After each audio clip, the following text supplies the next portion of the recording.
Hello everyone, स्वागत करता हूं आज की इस क्लास में। और आज की क्लास में हम लोग इम्पोर्टेंट फ्रेजल वर्ब्स हैं उनको पढ़ेंगे। चलिए स्टार्ट करते हैं। आज का हमारा पहला फ्रेजल वर्ब है bite the bullet. Bite the bullet का हिंदी में मीनिंग क्या होगा, इसको हम समझेंगे। इसका यूज़ हम कैसे करेंगे, क्या इसका मतलब है। इसका मीनिंग होगा टू डू समथिंग डिफ़िकल्ट और unpleasant that you have been avoiding. मतलब कोई ऐसी चीज़ है जो कि एक कठिन है, डिफ़िकल्ट है, और अनप्लीजेंट मतलब जो आपको अच्छी नहीं लगती हो, अप्रिय जैसे हम बोल सकते हैं। That you have been avoiding मतलब जिसे आप अवॉइड करना चाहते हैं, है ना। मुश्किल या फिर अप्रिय जो कोई भी काम है ना, उसे सहन करना या करना। ठीक है, तो इसको हम सेंटेंस में कैसे यूज करेंगे। I finally bit the bullet and went to the dentist. मतलब मैंने हिम्मत दिखाई, है ना, हिम्मत की। I finally bit the bullet का मीनिंग क्या हो गया, वो डिफ़िकल्ट सिचुएशन है ना, उसको डिस्क्राइब करने के लिए हमने यहाँ पर बिट द बुलेट जो फ्रेजल वर्ब है उसका हमने यहाँ पर यूज़ किया है ना। तो I finally bit the bullet and went to the dentist मतलब मैं डेंटिस्ट के पास गया, मैं हिम्मत दिखा करके, है ना। एक क्या था, एक कठिन था, एक मुश्किल लग रहा था उसको, है ना, डेंटिस्ट के पास जाने से, लेकिन उसने हिम्मत दिखा करके वो उसके पास गया या गई। ठीक है, तो ऐसे आपको इसका यूज करना है बिट द बुलेट का। ठीक है, आगे देखते हैं अगला क्या है हमारा। नेक्स्ट है हमारा हिट द ग्राउंड रनिंग, है ना। हिट द ग्राउंड रनिंग, इसका मीनिंग क्या होगा, पहले इसको समझते हैं। To start something and proceed at a fast pace with enthusiasm, है ना। फास्ट पेस विद एंथुजियाज्म मतलब कोई भी ऐसा काम है जिसे आप पूरे एंथुजियाज्म यानी पूरे जोश तोश के साथ आप उसको कर रहे हैं, है ना, या फिर करना शुरू किया है ना। कोई भी काम है आपने स्टार्ट किया है, फास्ट मतलब एकदम तेजी से और अच्छे से पूरे जोश के साथ आपने स्टार्ट किया है किसी काम को, तब आप इसका यूज करेंगे हिट द ग्राउंड रनिंग, है ना। तो इसको हम एक सेंटेंस है, एग्जाम्पल देखते हैं, इसको इससे समझते हैं। She hit the ground running मतलब she hit the ground running in her new job मतलब उसने जो एक नई जॉब है, हिट द ग्राउंड रनिंग मतलब पूरे जोश तोश के साथ उसने उसमें काम करना शुरू कर दिया, है ना। उसने जो नई नौकरी है उसकी, उसमें उसने जोश के साथ उसकी शुरुआत की। तो ऐसे आपको हिट द ग्राउंड जो है, हिट द ग्राउंड रनिंग का यूज आपको करना है ना। आगे देखते हैं अगला क्या है हमारा। थ्रो इन द टॉवेल मतलब थ्रो इन द टॉवेल। अब इसका हिंदी में मीनिंग क्या होगा, हार मान लेना या फिर छोड़ देना। ठीक है, इसका मीनिंग क्या होगा यहाँ पर, हार मानना या फिर छोड़ देना, लेफ्ट कर देना, है ना। इसका मीनिंग है उसको देखते हैं। टू गिव अप और क्विट। गिव अप मतलब हार मान लिया या फिर छोड़ दिया। ठीक है, थ्रो इन द टॉवेल इसका ये मीनिंग होगा। एग्जाम्पल देखते हैं इसके लिए। आफ्टर फेलिंग 3 टाइम्स मतलब 3 बार फेल होने के बाद। ही थ्रू इन द टॉवेल मतलब उसने हार मान ली, है ना।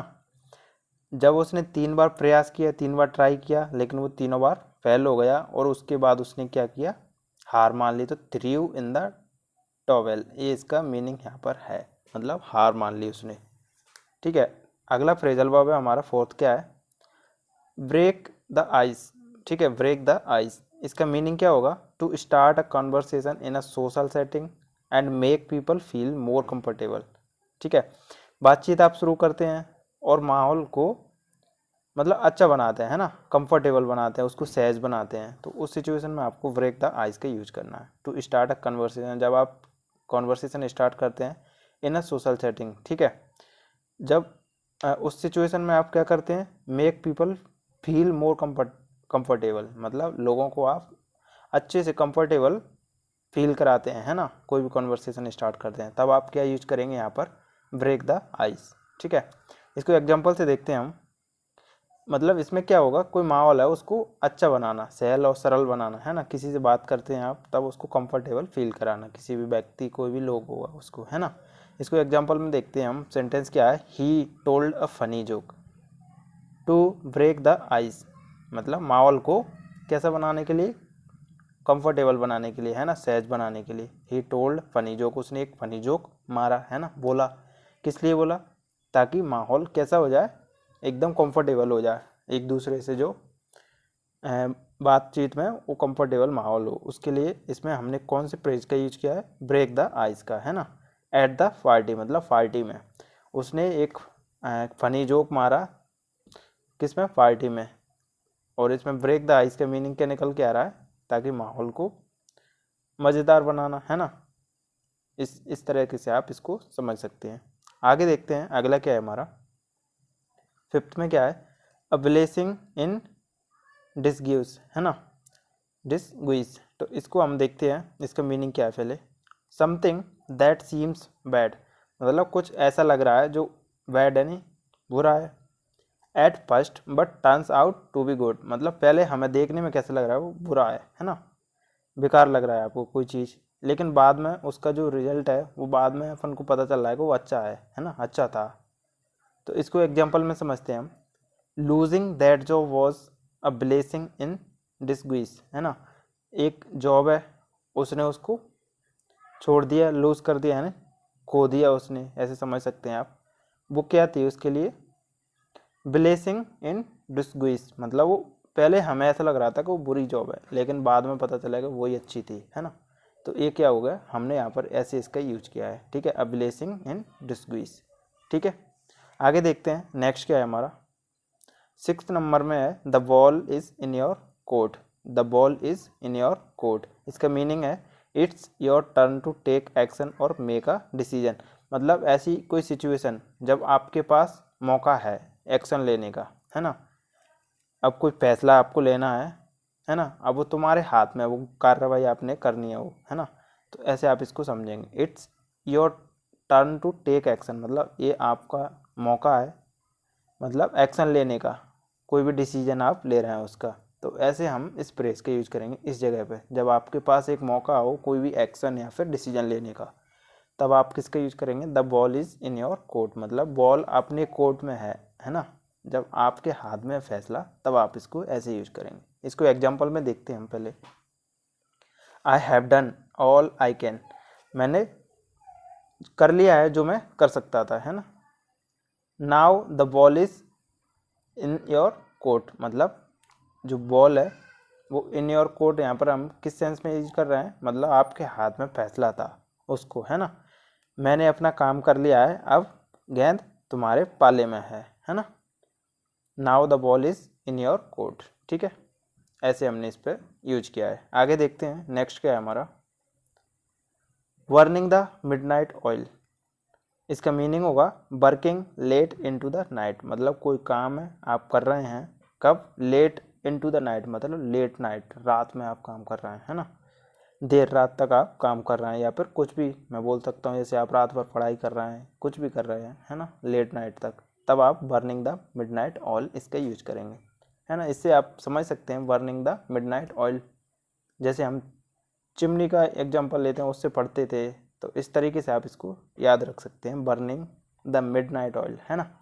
एग्जांपल देखते हैं इसके लिए, एग्जांपल में क्या है, she has been burning the midnight oil preparing for exams, है ना।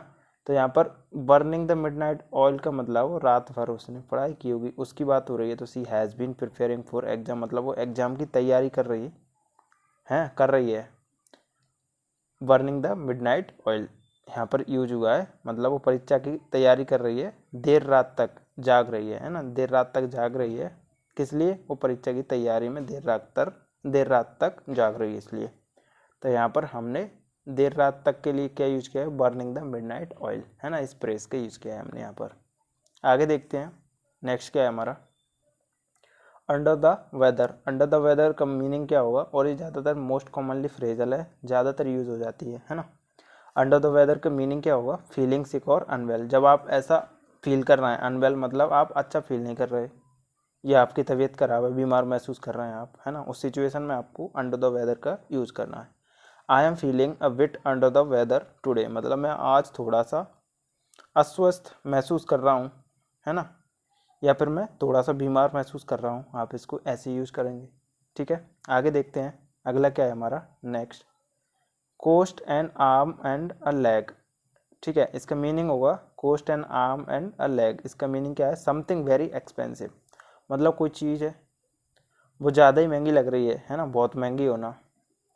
That luxury watch cost an arm and a leg, मतलब यहाँ पर मीनिंग क्या हुआ, वो जो वॉच है वो लग्जरी वॉच है, वो कितने बहुत महंगी है ना, बहुत ही महंगी है, वो घड़ी बहुत महंगी है, जान लुटा देने पड़ेगी, है ना। आप ऐसे इसका बोल सकते हैं ना, यहाँ पे इसका मीनिंग वही होगा, कुछ भी आप ऐसा बोल सकते हैं, मतलब वो बहुत ही तगड़ी ज़्यादा महंगी है ना, ऐसा आप इसको समझ सकते हैं। Cost and arm and a leg का मीनिंग वही होगा, है ना। इस तरीके से आपको कुछ बोलना हो तब, है ना, इस कॉन्टेक्स्ट में आपको बोलना हो, जो कोई बहुत ज़्यादा महंगी चीज़ है उसके लिए आप बोल रहे हैं, तो आप an arm and cost an arm and a leg, इसमें आप फ्रेजल वर्ब का यूज कर सकते हैं। ठीक है, आगे देखते हैं। नेक्स्ट है हमारा 10 नंबर का, क्या है, let the cat out of the bag, मतलब कोई चीज़ है तो आप उसको क्या कर रहे हैं, सीक्रेट कोई चीज़ है आप उसको रिवील कर रहे हैं, तो उसका यहाँ पर हम किस फ्रेज का यूज करेंगे इसके लिए, है ना।